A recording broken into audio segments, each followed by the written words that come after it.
abantu bati uyu mwana w'umukobwa n'ubundi rega amakuru mfite ngo uyu mwana w'umukobwa babaye nk'abamugurisha, bamutanzemo pase bamwizeza igihugu cy'isezerano, baramwe ati wegendere hariya umwana atari kuko urukundo ntarufite.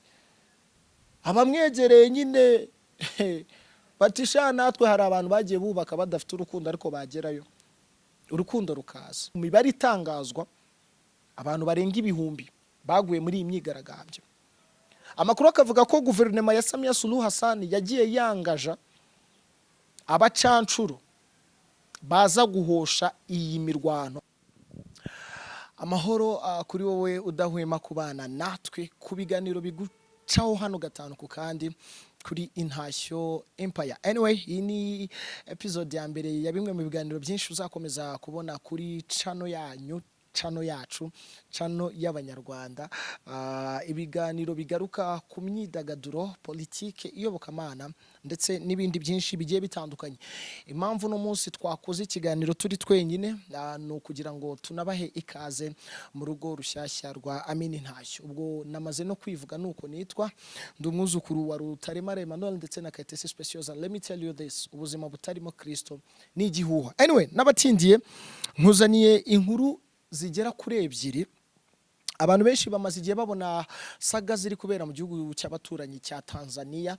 Ubu noneho byabaye ibindi nyuma yuko President Samia Suluhu Hassan afashe umukobwa we akamutereka muri nyobozi y'igihugu, agafata n'umukwe we nawe akahita amugira ministre w'ubuzima. Ubu ngubu rero ibintu bikomeje kuba ibindi, ariko ndaza kukubwira ngo ni igiki cyateye uburakari aba Gen Z bo mu gihugu cya Tanzania. Ariko mbere yuko nza kuba nkubwira kuri iyo nkuru, reka mbanze nkubwire ku nkuru y'umuririmbyi dukunda turi benshi.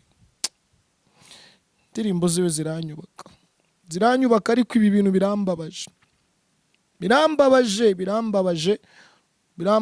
Mbabajwe no kubona nyine ntangiriye ku nkuru itari nziza pe. Alpha ni uri kuri kamera, nawe musabira imigisha myinshi cyane. Ngo bihagaze bite rero? Hari itsinda ry'abana b'abakobwa baririmba gospel mu Rwanda bamaze guca gahigo. Ntekereza ko mu kintu kijyanye na viewership nyuma ya Israel Mbonyi, aba bana b'abakobwa nabo bari imbere. Kankubwiye ko bafite n'indirimbo yabo yitwa Ukishina mi Yesu ni magopeta. Reka nze nguha amakuru rero.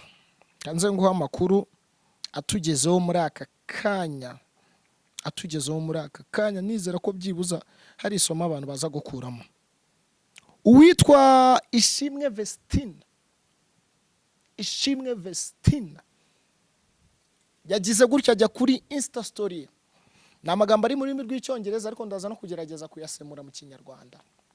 Yagize ngo, today the life I'm living is not the life I choose. Uyu munsi ubuzima mbayemo ntabwo ari bwo buzima nahisemo. I am living in a bad situation and I didn't deserve this. Ati mbayeho mu buzima butari bwiza kandi ntabwo ari ibinari nkwiriye. Arongera ati, I know I made a bad decision in my life. Ati ndabizi nakoze amahitamo mabi mu buzima bwanjye. But it's okay. God allows some things to happen so we can learn. Ati ariko ni sawa kuko Imana yemera ko hari ibintu byatubaho kugira ngo tubone uko twiga. Ubwo ni ubutumwa. Arakomeza agira ati, I have learned a lot. No man will ever lie to me again to destroy my life. Ati nize ibintu byinshi ariko kimwe mu byo nize, nta mugabo uzongera na rimwe mu buzima bwanjye. Undi yavuze ku destroyinga, buriya ari ukuntu ku destroyinga abantu babigira ibintu byoroheje. Ku destroyinga ni uguswanyaguza, ni uguturitsa, ni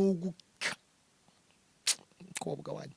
Ngo the next man I choose to be with, I will first get to know him well, know his family, and know everything about him. No one will ever use me again.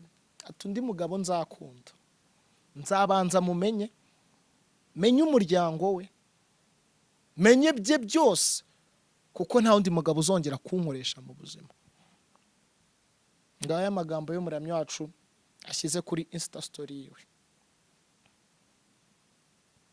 Abantu bati uyu mwana w'umukobwa n'ubundi rega, amakuru mfite ngo uyu mwana w'umukobwa babaye nk'abamugurisha, bamutanzemo pase bamwizeza igihugu cy'isezerano, baramwe ati wegendere hariya umwana atari kuko urukundo ntarufite. Abamwegereye nyine batisha natwe hari abantu bagiye bubaka badafite urukundo ariko bagerayo urukundo rukaza. Ngibi ibya Vestina mukunda kugeza kuri uno munota. Guys, ubu niyo narekeraho. Uyu mwana w'umukobwa mubona bino bintu koko yari abikwiriye? Umwana w'iwacu muri ADPR, ADPR harya ni yayi Musanze yaririmbagamo. Harimo abantu benshi bari bamufitiye urukundo, hari n'umuntu nzi wamukundaga ku buryo umwana ategura ubukwe yaramubwiye ati c'est impossible. Ngibyo rero ibya Vestina. Kugeza kuri ubu nta kindi kintu kirajyanze nyuma y'ubu butumwa, ariko umuntu ageze ku rwego afata ubutumwa akabutereka kuri Insta story yiwe, babivuze ko hari ikintu kiri inyuma. Ubu rero hano nkuyemo isomo rikomeye, ni nabyo nakomeje kubabwira. Ubu uyu n'utinyutse akavuga. Hari n'abandi bari mu ngo bagiye mu buryo nyine buri unexplainable ku rwego no munsi do be like yo nibiki bijya mbere. Ako ndababaye. Baya n'ibintu abantu batazi, uko buri uriya mwana ukuntu afite aba crush benshi muri ADPR ni itorero ryacu, ariko nta kundi. Ubwo rero mukomeze musengere urugo rw'uyu muhanzi dukunda cyane ibi bintu, kuko simpamya ko biriya bintu yabishyiraho. Hari ukuntu abantu bajya bavuga ngo hari ukuntu abahanzi bakora ibintu bashaka gutwika. Simpamya ko Vestina no mukristo ntabwo yakora bino bintu ashaka gutwika. Ubwo ibindi bishobora kuvuka nyuma yaho turakomeza tubibagezeho gatanu ku kandi. Gusa ndababaye, mbone no kugira inama abana b'abakobwa ntihagire umuntu uzagufatiramo amahitamo yo muzabana. Uzihitiremo umuntu uvuge ngo uyu ni jye umuhisemo. Ngibyo nguko bihagaze ibya Vestina, umuramyi dukunda wamenyekaye mu ndirimbo nyinshi ari kumwe n'umuvandimwe we. Vesti, Imana ibane nawe kandi rwose ibihurimo Uwiteka akomeze akurengere. Nanakubwiye ko nza kukubwira ku izina Mange Kimambi. Mange Kimambi ni umwe mu ba influencer bakomeye babarizwa mu gihugu cya Tanzania, kuko afite abantu barenga 2,200,000 bamukurikira. Mange Kimambi kugeza kuri ubu ngubu muri titre nyinshi z'inkuru zisohoka mu gihugu cya Tanzania, nyinshi zivuga yuko guverinoma ya Samia Suluhu Hassan, ngo bamwe mu bantu batinyitse guverinoma itinya Mange Kimambi. Abantu benshi bamaze igihe babona imyigaragambyo mu gihugu cya Tanzania, bibaza batese bihagaze gute, ibi bintu biraterwa n'iki, biragenda gute. Ariko reka nkubwire ibintu bike cyane hanyuma twikomereze. Mange Kimambi yagize gutya atangiza ikintu kimeze nka campaign y'imyigaragambyo, nyuma yuko abajene benshi mu gihugu cya Tanzania bari bakomeje kugenda bareklama ko ubuzima butameze neza.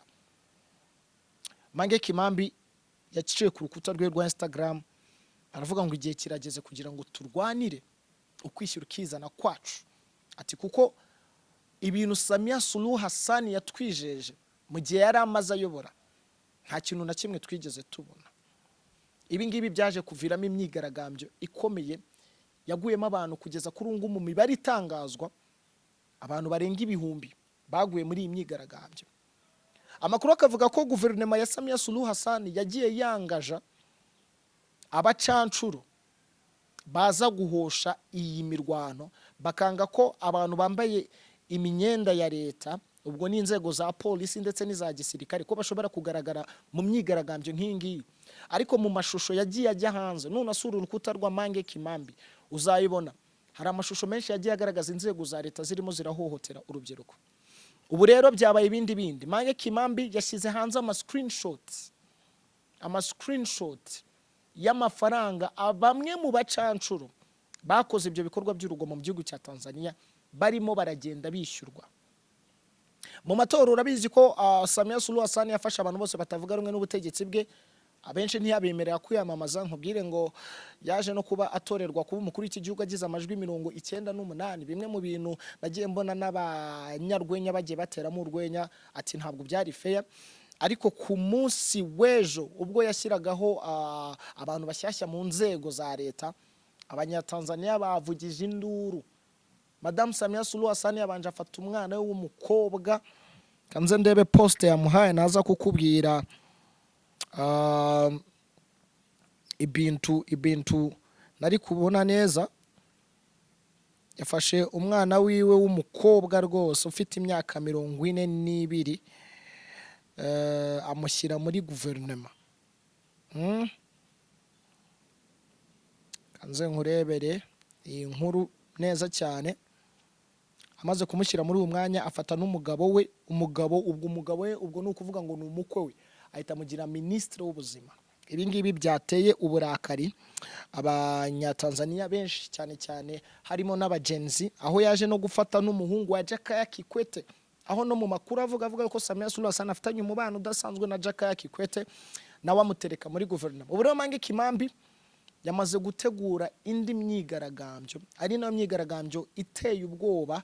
Nahoze mbona n'ibitangazamakuru birimo CNN nabo bagenda bavuga kuri saga iri kuba mu gihugu cya Tanzania. Imyigaragambyo rero Mange Kimambi avuga ko ku itariki 9 z'ukwezi kwa 12 nta bwoba bafite bwo kuba bafacinga izi nzego za leta zo mu gihugu cya Tanzania. Bati nibi bari no kutwica muzongere mutwice. Ariko Mange Kimambi yagize gutya yibutsa abahanzi bakomeye barimo Diamond Platnumz, Alikiba, Harmonize, Mbosso, Mario ndetse n'abandi benshi. Ati bwa mbere mwaradutereranye birangiye muza mudusaba imbabazi, ati this time turashaka ko muza kuba muri ku murongo w'imbere mwigaragambya ibintu biri kubera mu gihugu cyacu cya Tanzania.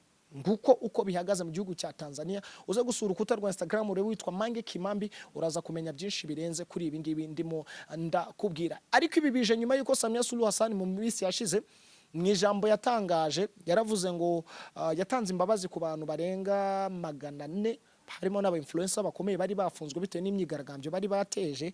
Ariko ibi ngibi ntabwo abagenzi barabyemera, bavuga yuko hari ibintu byinshi cyane uyu mudamu ashinjwa gukorera urubyiruko rwo muri Tanzania kandi bitari byiza. Ati igihe kirageze ngo nabo barwanire uburenganzira bwabo. And that is it for EP1 kuri Guess What. Ariko sinagenda nakubwiye ngo Cyber Cafe IT Clinton ni hamwe muri cyber ugomba kugira icyizere, bagufasha kudeklara imisoro, services zose zijyanye n'irembo. Cyber Cafe IT Clinton bari imbere cyane. Ushaka visa ukeneye kujya kwiga hanze, bagane usura urubuga rwabo rwa Cyber Cafe IT Clinton @gmail.com. ubundi andi makuru yose uyamenye. Nkubwiye ngo kandi ukeneye ibiryo Solas Food ndaza gupininga namba yabo. Abo nibo bantu kuri ubu ngubu bateka neza, ifi imeze neza, inkoko, ibintu byose wakenera bijyanye no kurya. Solas Food nabambere kuri ubu ngubu mu gihugu cyacu cy'u Rwanda mu bintu bijyanye n'imitekere. Ndagushimiye cyane kuri tubanye kuri EP ya mbere. Umbwire ni igiki twakongeramo, ni igiki twagabanyamo, ninde ushaka kuzabona kuri iyi kamera y'iwacu kuri Intashyo Empire, hanyuma nanjye nkagukora akazi ko kugereyo. Nitwa Amini Ntashyo, nugenda udakoze subscribe. Remember, ubuzima butarimo Kristo ni igihuha. Shalom.